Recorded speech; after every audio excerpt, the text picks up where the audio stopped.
from Srimad Bhagavatam, 1st Canto, 15th chapter, 27th verse. Desha kalarta yuktani hrid tapo pashamani cha paranti smarantaschatam govinda bhihitani me. This is Arjuna speaking. How appropriate, since tomorrow is World Gita Day, Gita Jayanti. Arjuna says, "Now I am attracted to those instructions imparted to me by the personality of Godhead Govinda, because they are impregnated with instructions for relieving the burning heart in all circumstances of time and space." I'm going to read it again. Were you all able to hear it?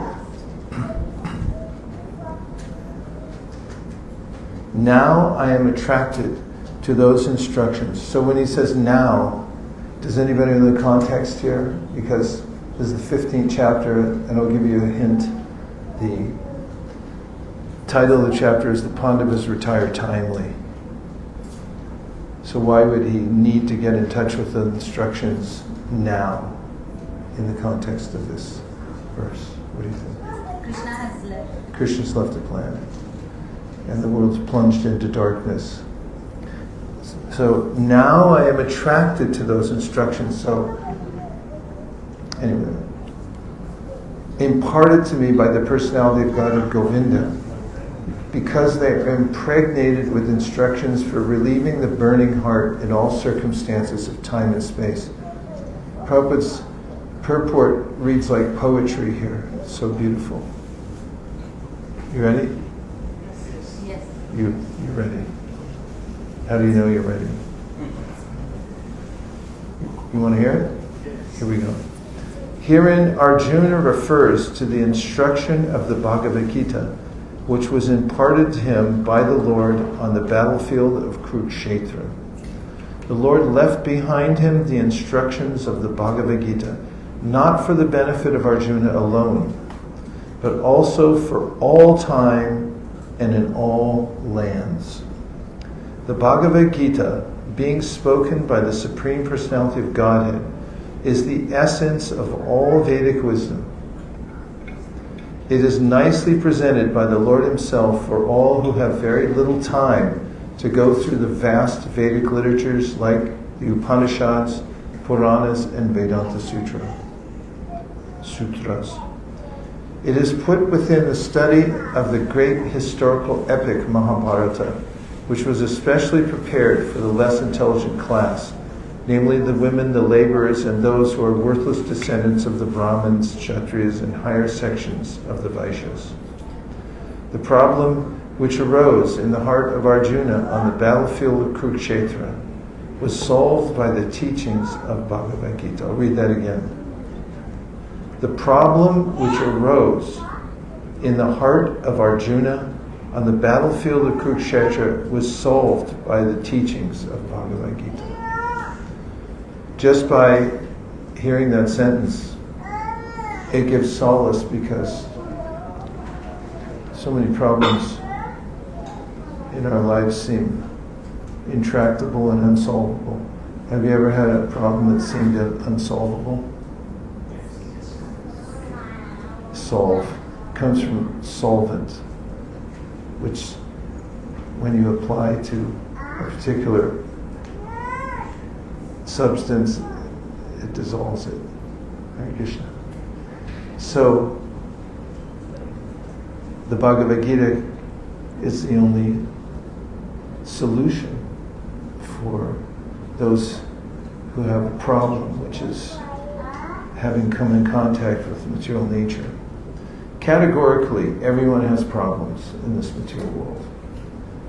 And categorically, the only solution is the instructions of Krishna.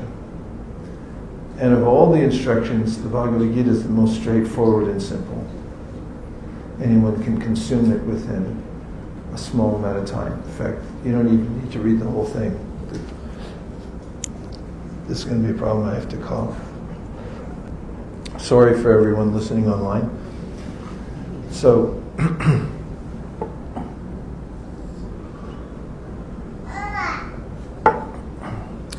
it's very satisfying to distribute the Bhagavad Gita because most people are getting cheated. We walked through the Delhi airport on the way here. That was our first stop in India.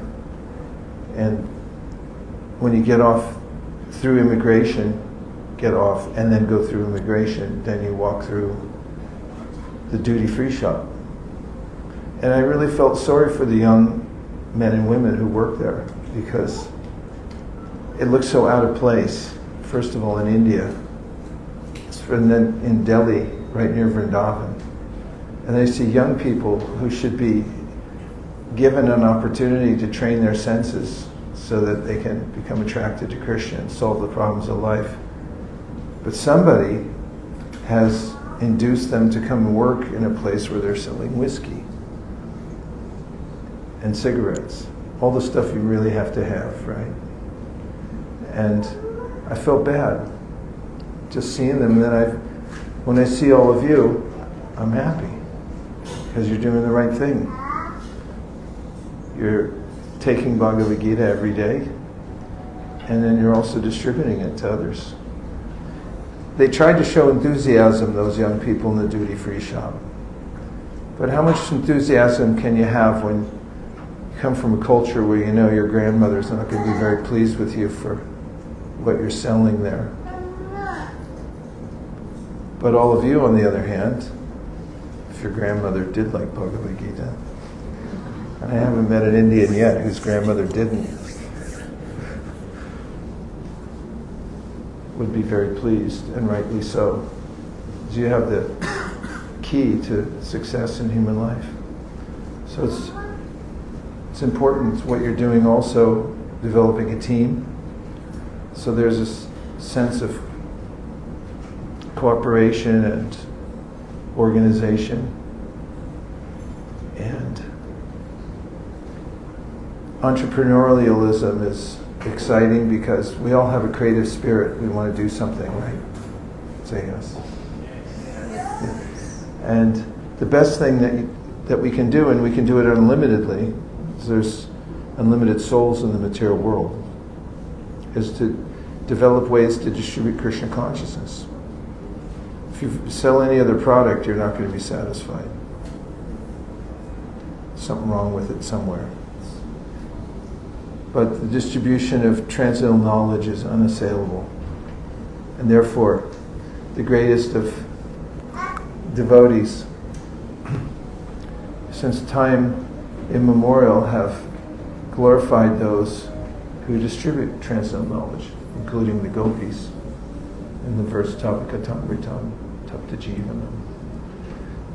It says, Buddhi Dahajana, those who are merciful to others. They're especially dear to Krishna, and Krishna says it himself in the Bhagavad Gita. They're glorious souls, say the gopis, those who distribute this knowledge. And then Krishna in the Bhagavad Gita says, there's no one more dear to me than that person who distributes this knowledge of the Bhagavad Gita, especially to devotees. And how do you know who's a devotee unless you approach everybody? Right? People ask that question sometimes. How do we know? So you don't know until you go ask everybody.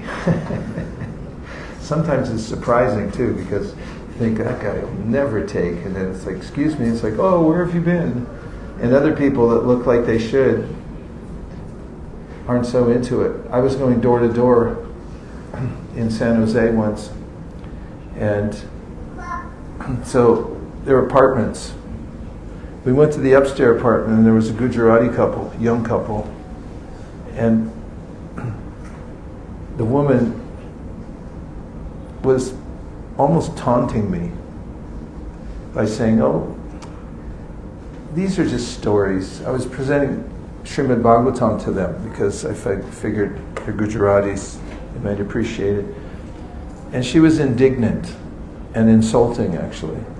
So much so that I also felt sorry because someone had indoctrinated her with an idea that materialistic life is more important than the Bhagavatam, and that this is something quaint and antiquated and not very important. And that was their mood. And I left there a little disappointed because I thought, well, I did my best. Have you ever been disappointed on Sankirtan? Have you ever been? Yes? That's good. Have you ever been disappointed? Say yes. You should. It's good to feel disappointed. We should feel all these emotions when we go out on Sankirtan. Don't think you're going out, I'll just be blissful all the time and I'll be successful. You're already successful just by joining this party. But when you get rejected, there's something special you get. Srila Bhaktisiddhanta said that when you're rejected, you get spiritual blood for your spiritual body.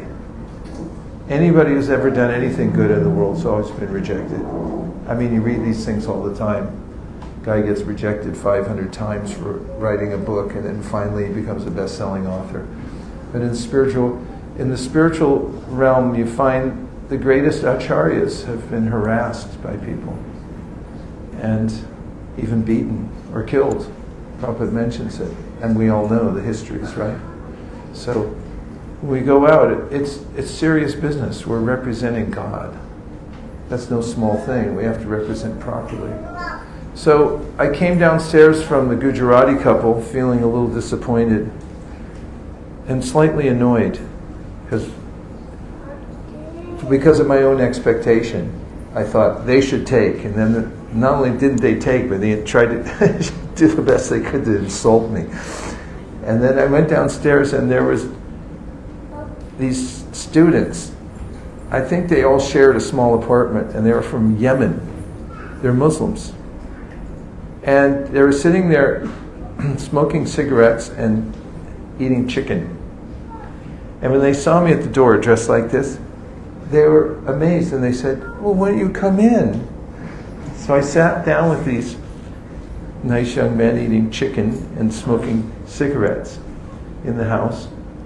And I started telling them about the Bhagavad Gita, which amazingly they had never heard of before. But when they opened the door, I said, Salam alaikum, alaikum salam, madhava kifilak, alhamdulillah, alhamdulillah. That's when they invited me in. So they figured I was a brother, and I am a brother. So I came in and I sat with them. I told them, they were so excited to buy the Bhagavad Gita. Each one of them gave $20. And they saw me off as almost like a hero who had come into their house. And there was a fence in the little backyard area from the apartment. They all came out of the apartment. As I was walking down the street, they were waving goodbye to me. And I was thinking of the contrast, the Gujarati couple who should have taken a Bhagavatam set, according to my expectation. And then the Yemeni group with eating chicken and smoking cigarettes, who should have said, you're what are you called? What do the Muslims call somebody who's a non-believer? Copy, sorry, get out of here. But they were so open. It lends new meaning to Vidya Vinaya Sampanne, Brahmanigami Hastani, in another way. Not just seeing an elephant and a dog and a dog eater, but just knowing that the world's complex, but there's order behind it. It's just Krishna's order. He's within everyone's heart. Everyone's getting the result of their karma. We're in that when we go out on book distribution, and at all other times. It's just we're so participatory in distributing Bhagavad Gita that we've become extremely aware of the fact that we're working with Krishna and for Krishna and with Krishna. And when we're able to do this and go into the environment, control our senses. You have to control your senses. First of all, what are some of the factors that might limit us from going out on book distribution? Some of the emotions that might hold us back from going out. I'm thinking when now you have to be able to do a Vulcan mind meld and figure out what I have in my mind. Starts with an F, ends with an R. Second to last letter is an E. Okay, so fear. What am I afraid of to go out on book distribution? Let's discuss for a minute. What are the fears of going out on book distribution? Be honest and just tell me. Yes? Can't communicate clearly. That you won't be able to communicate clearly with somebody. Rejection. Rejection. It looms large in the mind, doesn't it? There's this whole scenario we run in our mind. I won't be able to communicate, or what will I say? And then also, I'll be rejected. Yes? What do people think about me? And what will people think of me? An interesting phenomenon. When I go to different cultures, I don't care what people think of me. In America, more like, I don't want to be judged by people that look like me. But when I go somewhere else, the other devotees are afraid, and I'm like, what's the problem? Who cares? Yeah. Any other fears about going out? Those categories cover a lot, don't they?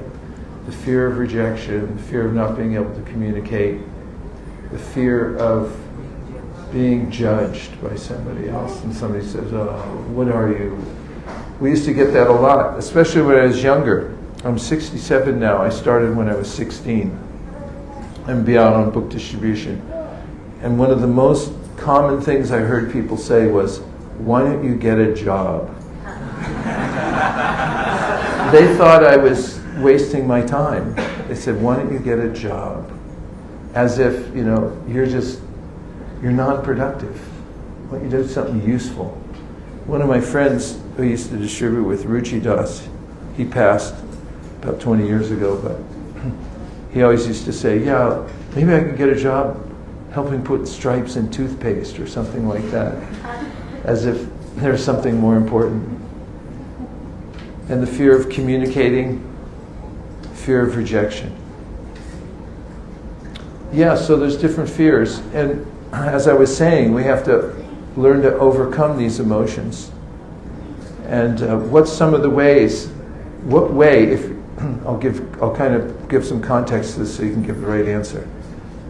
If you have fear of going on book distribution, and considering what Arjuna is going through here, which isn't necessarily fear, but he's overcoming a problem, how might you overcome the fear of going on book distribution?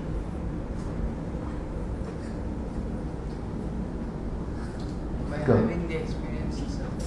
By having this experience and surviving? Yeah, well, that's a good one. Definitely, you can see that when you go out and it's not what you thought it was and you did live through it. But what's another way in the context of the verse that we're reading today? I mean by reading Bhagavad Gita. But Krishna teaches in the Bhagavad Gita how to be tolerant, or that we should be tolerant. And what else does he teach in the Bhagavad Gita that might help us overcome fear? You. What's your name? Priyanka. What does he teach in the Bhagavad Gita that would help you overcome the fear of going on book distribution? Tolerating ignorance. Tolerating whose ignorance? One's own or the other people's? Okay. Tolerating ignorance. I like the answer. Tolerating. Can anybody expand upon it? How toleration would help you overcome fear of going on book distribution? Don't worry about the rejections. Why? Because we need to tolerate it, we need to just go to the But why do you have to tolerate it? Because they're still in ignorance. They're in ignorance? Yeah, the people. Okay. Any other thoughts? Yeah. So, my point of view is that we are in ignorance, and that's why the fear is gripping us. Huh. The more we become tolerant, the more we become detached to what people are saying, and certainly Krishna will help us over a long period of time. Did you hear that one? Yeah, so we could look at it like that too. That I'm in ignorance, and therefore I'm not seeing things correctly. That's why I'm afraid. I'm seeing things in a distorted way. And it may also be my own desire. I find that sometimes devotees have this idea, or I have this idea, I should say, that I have to perform. Everyone's going to be watching me, and I'll be judged by all the other devotees about how well I do. Have you ever had that? Just a couple of you. It's an experience I have all the time, because whenever I go someplace, somebody's, oh, you know how to distribute books? Let's see you do it. And then I have about 5-10 people following me around, and I'm saying, Krishna, yeah, why don't you show me how to do it? So what do I know? You know, every time we have to go out and depend on Krishna again and again. And one of the ways I've found to overcome that sense of fear is to become an instrument. Leave it in Krishna's hands and say, Krishna, I'm just going to do what you said, and I'm not going to worry about the results. I know that sounds common, but applied to book distribution is extremely helpful because of this fear one might have that I have to perform in some way, meaning I have to sell a certain number of books, or I should be so expert that I won't be rejected. I shouldn't be insulted by anyone because I have to keep my stature. But if we let go of that and say it's up to Krishna, what I do, how it happens, and I put myself in Krishna's hands. What's a good way to put yourself in Krishna's hands? I'll give you a clue. It's the Yuga Dharma. Okay, but yeah, I was trying to get to chanting Hare Krishna. If you continually chant Hare Krishna, Krishna Krishna, Hare Hare, Hare Ram, Ram Ram, Hare Hare. Then Krishna says, Mam chayo vyabhicharina bhakti yogina sevate sadhana samaditaitam brahma bhuya yukopte. You can rise above these fears in the modes of nature. If you keep chanting and you put yourself in the mood of an instrument, the instrument, like a hammer, just avails itself to the worker, and whatever the worker does, that's what the hammer does. Not up to the hammer. I have another little trick. You want to hear a trick? Yes. Okay. Only 3 or 4 people said yes. Everybody else cover your ears. And don't watch either. Okay? All right, so feel in the back of your neck. Hold, right, it's right above the neck and just where the head, there's a little switch there. Can you feel it? Okay, now, when you flip the switch, you'll go from being human, hey, put your hand, you'll change from being a human into being a robot. You know about robotics, right? Okay, so when I say 3, you'll switch from human to robot. Ready? 1, 2, 3, switch. How do you feel? Much better, right? Like, what do you care? You're only a robot. So before you go out to distribute books, or at any time when you feel this sense, oh, I have to perform, oh, I might get rejected, I don't know how to communicate, you have the choice. You can switch off of human mode. Humans are always full of anxieties. True or false? Yes, the human experience. That's partly why we're so good at bhakti, is because we can feel. And sometimes it gets misapplied or it gets in our way because we're so emotional. So in these cases, Krishna talks about equanimity, he talks about just being an instrument. And so literally do that. Just flip the switch. Say, I'm no longer an Indian, I'm not American, I'm not even human, I'm a robot. And I'm just going out. And now I'm going to approach this person and they say, get out of here, when do you get a job? And he's like, what do I care? I'm a robot. This is suspending the idea of the mind that I'm not worthy or I should do better or whatever. You just do your duty. And this is a kind of self-realization that not so many people think of applying. And it's what Krishna talks about in the Bhagavad Gita. Do your work, but don't be attached to the result. And also, don't be attached to not doing your work, and don't give it up. So the obvious choice is to go out and do it in a way which is detached from those expectations or those ideas. And when you do that for Krishna, actually I find that people become more attracted. When they see my detachment, for instance, take it or leave it, or even a step higher. Wait a minute, are you qualified for this book? No, I don't think you are, sorry. then wait a minute, what do you have? You know, if I don't do that demonstratively, which sometimes I do, but if I have that feeling of detachment because I'm there as a robot, I'm looking for people, I'm looking for a network to connect to. And what is that network? Somebody as Ishvare Taradineshu Balisheshu Dusatsucha Prema Maitri Kripopeksha Yakaroti Samadhima. I'm out there looking for people who are open. And I'm searching. The network is searching. You know, like the Terminator. He had those little things where you could look out and it would have a readout on the screen. You don't even know what I'm talking about, I guess. And it would say, like, is the person envious or are they open? You know, what if you had little glasses and you could look out? We should make something like that. You go out there and then you're on Juhu Beach just scanning everybody. It's like, oh, that person's perfectly innocent. It's like, hi. And, you know, if we have that sense, you know, I'm a robot, I'm just scanning, I'm looking. It's not emotional, it's I'm an instrument. And you just go from one to the next and you do your duty. That could be very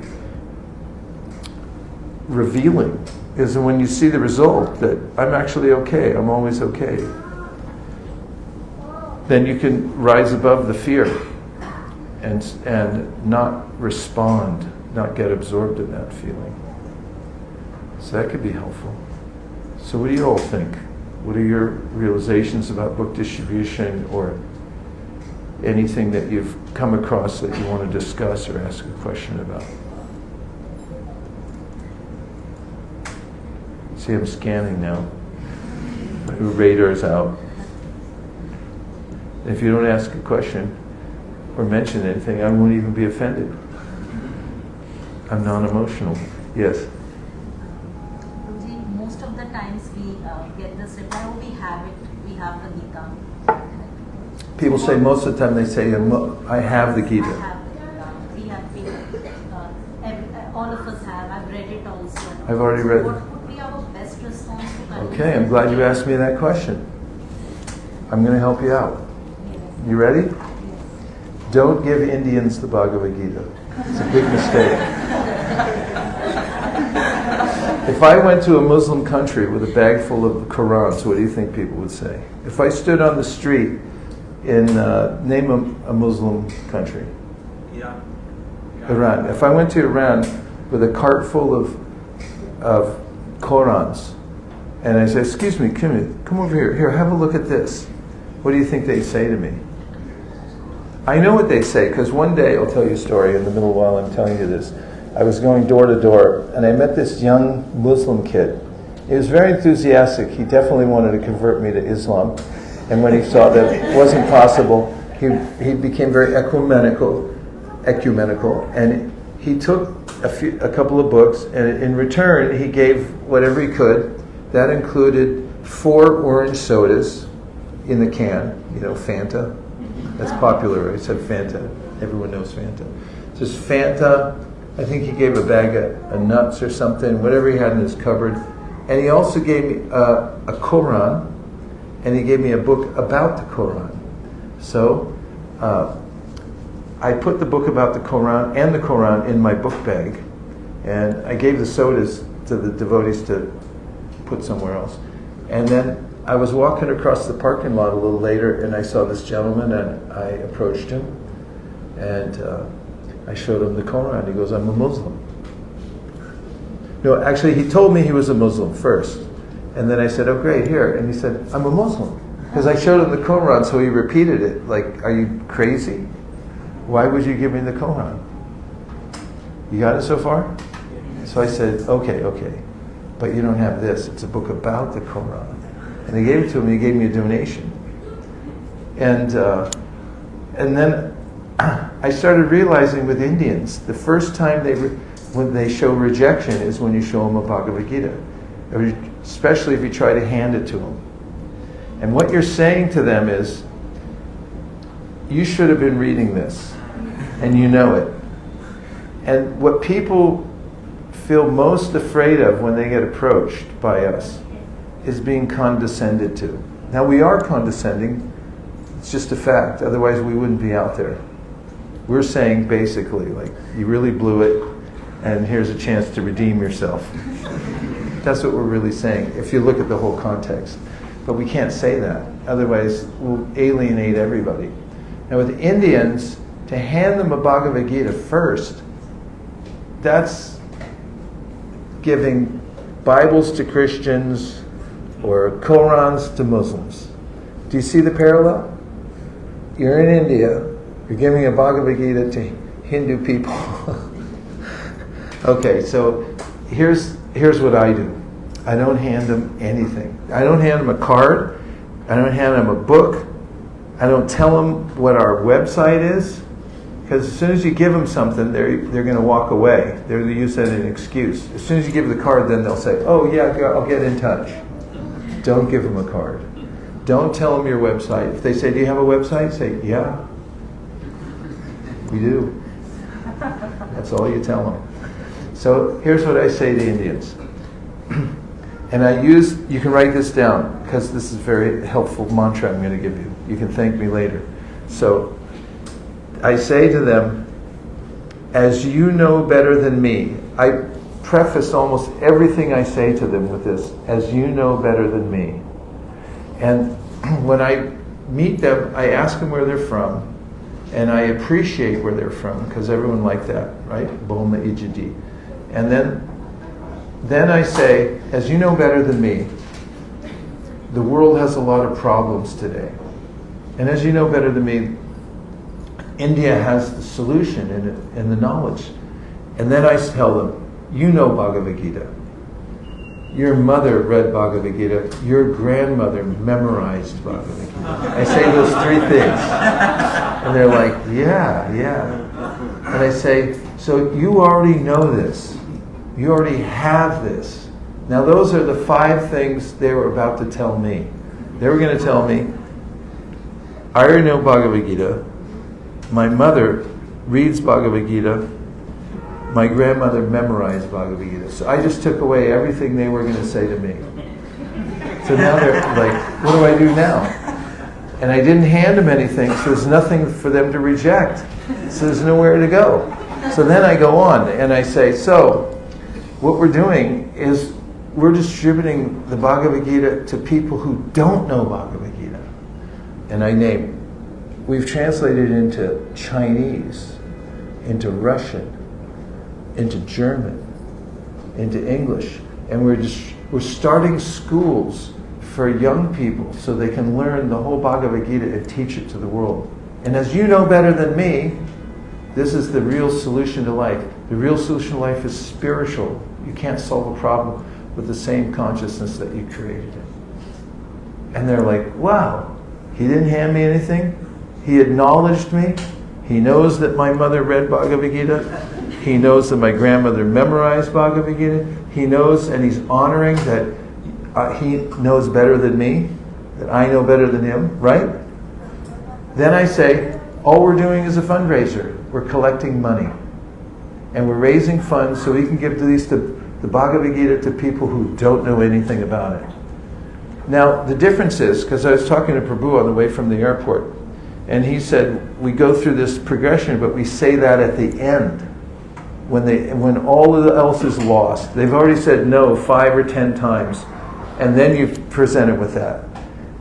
Generally, when you're presenting something, someone's said no once, you're going downhill. Then twice, 3 times, 5 times. By the end, and you do a last ditch effort to say, no, but this isn't for you. It's way too late. Flip it. Start at the beginning. Don't hand them anything. Don't tell them a website. And just honor the fact that they already know this. And it's not for them.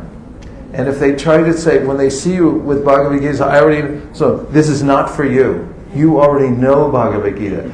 Your mother reads Bhagavad Gita. Your grandmother memorized Bhagavad Gita. And then they calm down. And then when you say fundraiser, they go, how much? How much you want? And we say, we take Cash App, we take Google Pay, this, that. You just pull out your cards. They'll be pulling out credit cards and cash from every place they can find it and handing it over to you. And when that's all done, then you can hand them a book. then you can give them as many Gitas or any other book, and they'll be so satisfied because they know you're not trying to tell them that they don't know Bhagavad Gita. And if you do it the other way, it'll bounce, bounce, bounce, bounce. So many people it bounces off of. It's not absolute, because nothing I say is absolute. I'm just saying it's one of the ways that you can try.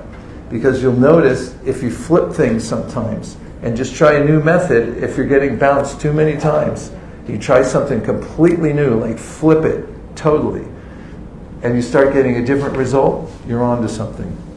And you can do that until, it changes and you want to get a variant of that. What do you think? So you can try it. Just flip it. Make sure you don't hand them anything. Don't give them anything to reject, and just appreciate where they're from, appreciate that they already know Bhagavad Gita, and share with them that the world needs this, and we can do it together. What else?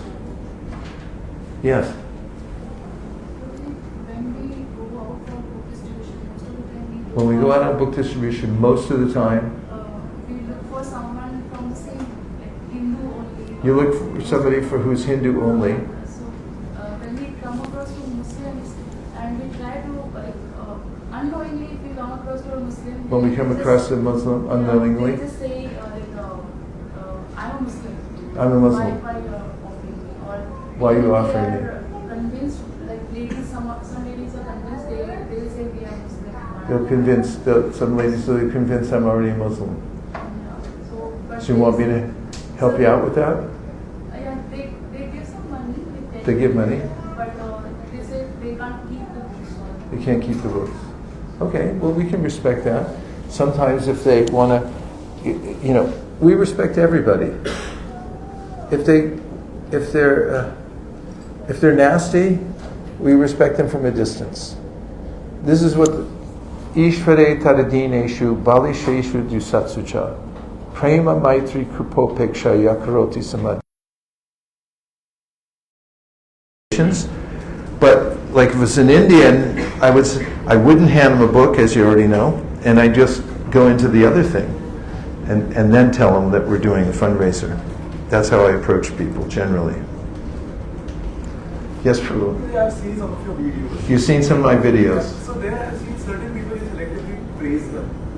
I praise people selectively. They appreciate them. Yes? So based on what praising can be done to everyone.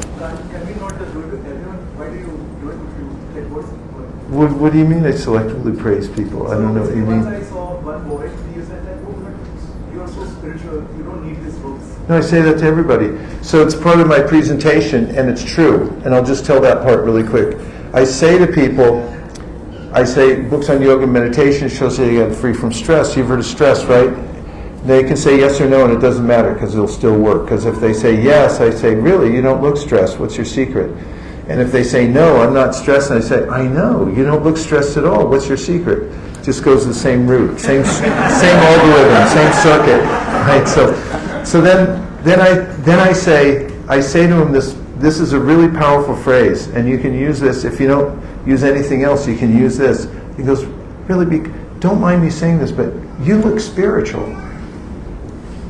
You know how that works? Have you ever had somebody come up to you and they go like, you look really tired? Have you had a friend like, you look tired? Or have you ever had somebody come up to you and is like, you look terrible? How do you feel? You look in the mirror and go, God, I do look terrible.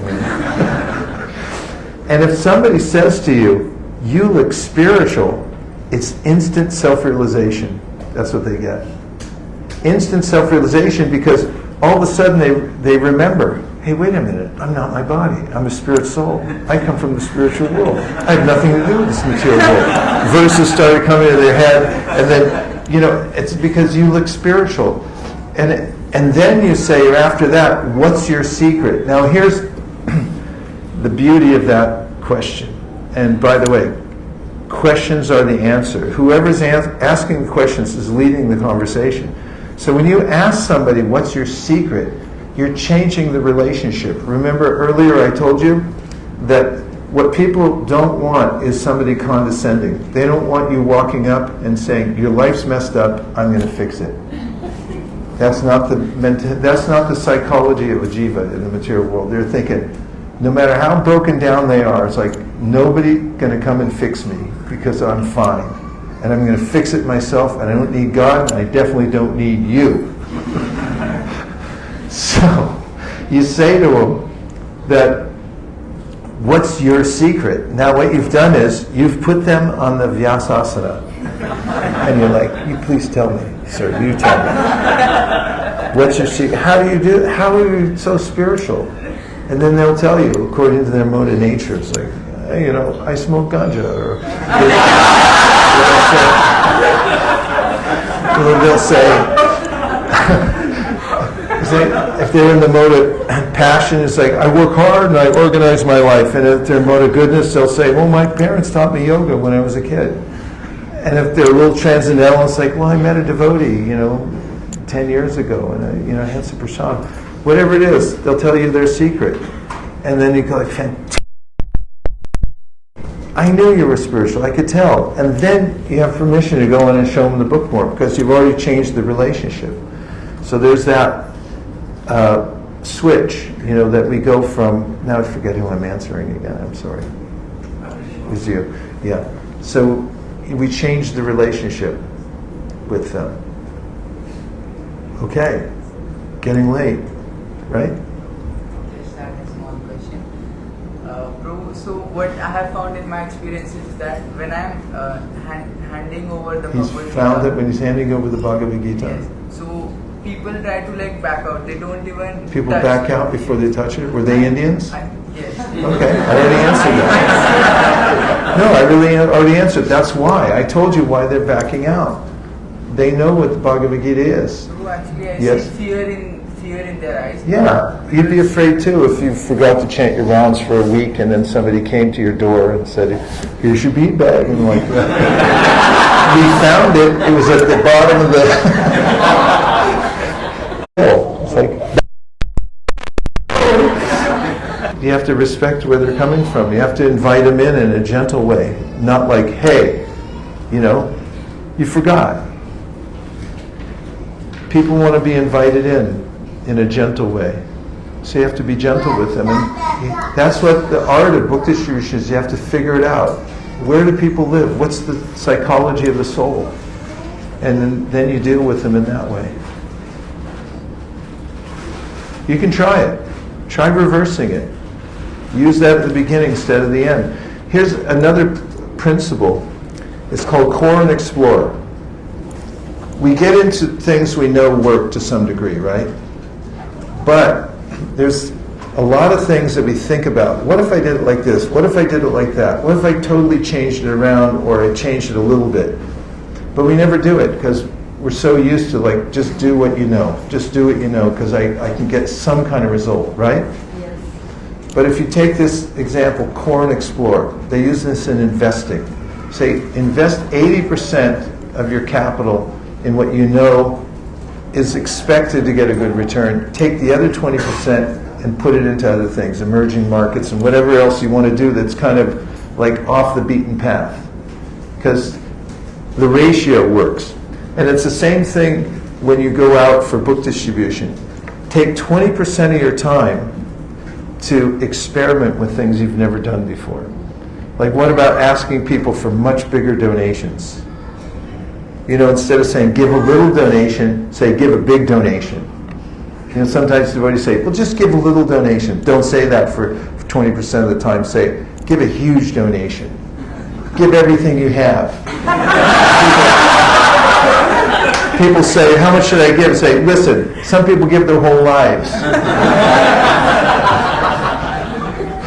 No, I'm saying go big, change it 20% of the time, be outrageous, do something off the beaten path. Because if you start, we need to you have to test your parameters. You have to test and see, how far can I go with this? And some of the best book distributors in the world, they're the most outrageous because they have total confidence because they've gone outside their safety zone and they've tried all kinds of things and they know it works.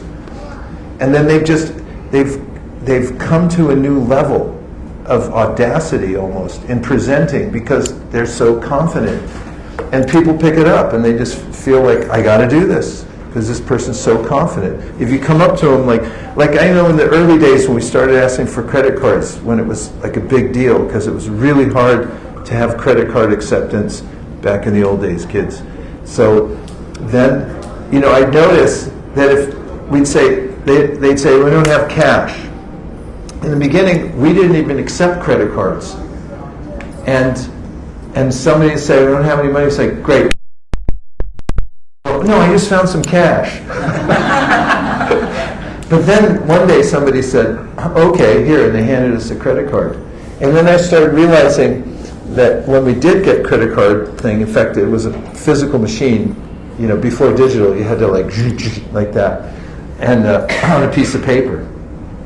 And we started realizing that it was all about being confident when you ask them. Because if you sound a little bit reticent about asking for a credit card in the middle of a bazaar somewhere, they're like, wait a minute, what are you going to do with it? What are you going to do with my credit card? But you say, no. In fact, nowadays, when people say, I don't have any cash, we say, good, we don't take cash. We take MasterCard, Visa, American Express, Carte Blanche, Diners Club. Just like, that's all we take. They're like, well, where do you take it? It's like right over here. Step into my office. Here, we have the thing. And always have I have a CPA with me. Do you have CPAs here? What do they call the top accountant? Chartered accountants. Yeah, CS. We have our CS right over here, and I have a devotee standing there with the machine. It's like, he's a CS. Give it to him. You have to have the whole thing. Like, this is it. Give a credit card. Be confident. And also, just one other thing, we got to go. It's late. What time is it? 7:30? Yeah, it's late at night. So we'll meet again.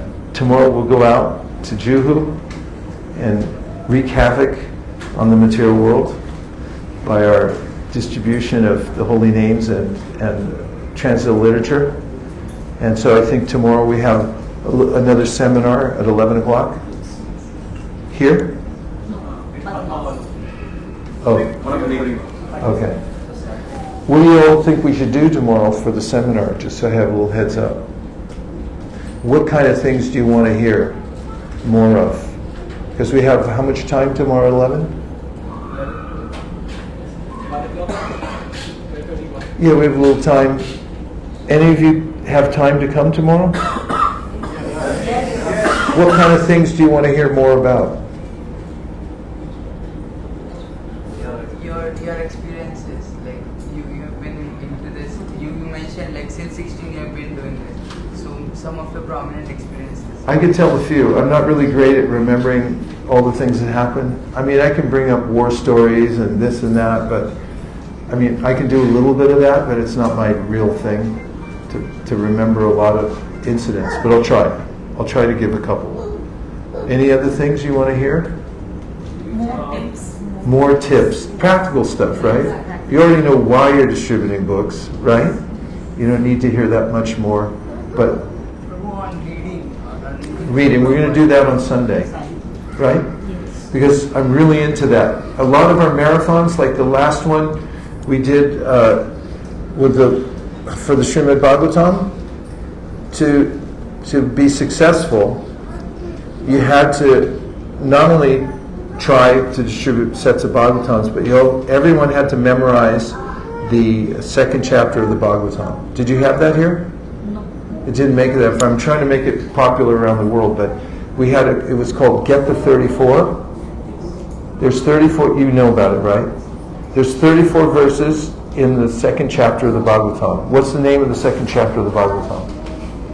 Divinity and divine knowledge. Correct. Divinity and Divine Service. So there's 34 verses. So we had it, not only, the marathon was about distributing books, but also memorizing the second chapter of the Bhagavatam.